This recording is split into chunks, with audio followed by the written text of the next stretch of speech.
Cancer সাধারণত যে কারণগুলোর জন্য হয়, যেমন পান, জর্দা, সুপারি, তামাক, ধূমপান, অ্যালকোহল এসব কারণে হয়। কিন্তু আমরা যদি একটু গবেষণা করি বা একটু খুব সূক্ষ্মভাবে লক্ষ্য করি, ক্যান্সার বিহেভিয়ার যেমন পরিবর্তন হচ্ছে, কারণ ছাড়াই কিন্তু অনেক সময় ক্যান্সারের রোগীরা আক্রান্ত হচ্ছে। যেমন আমার সামনে যে সম্মানিত রোগী আছেন, ওনার বয়স হচ্ছে 50-এর কাছাকাছি, মুখে ঘা ছিল।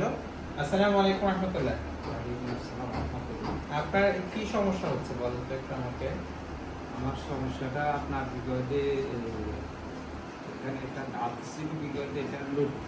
আচ্ছা আচ্ছা, আমরা যে ওনার একটু ঘাটা দিয়ে খেয়াল করি, আমরা ওনার ঘাটা একটু দেখি।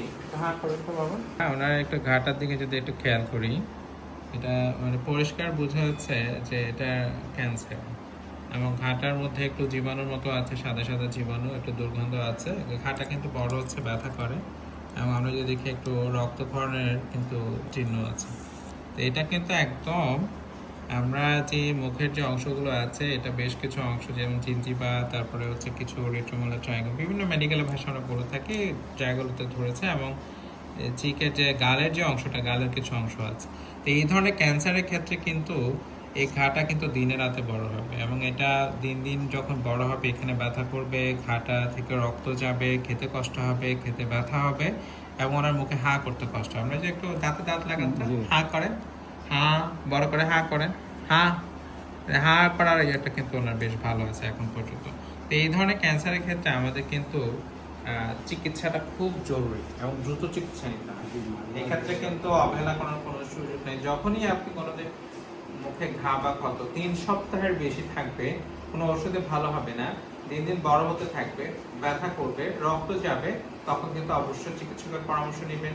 নিশ্চিত হয়ে থাকবেন যে এটা কোনো ক্যান্সার কিনা। 1 2 হচ্ছে, যদি ক্যান্সার ধরা পড়ে, দয়া করে কোনো রকমের তাবিজ, হোমিও, কবিরাজের চিকিৎসা নিন। একজন চিকিৎসকের পরামর্শ নিন, উনি যে পরামর্শ দেয় সেই অনুযায়ী চিকিৎসা নেওয়ার চেষ্টা করবেন। 3 নাম্বার, ক্যান্সার কিন্তু বসে থাকবে না, দিনে রাতে 24 ঘন্টা ক্যান্সার বড় হয়।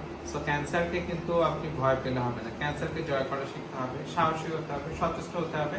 বাংলাদেশে কিন্তু এখন আমাদের যে নাক, কান, গলা এবং মুখের যে ক্যান্সার আছে, এই ক্যান্সারগুলো কিন্তু চিকিৎসা বিদ্যমান।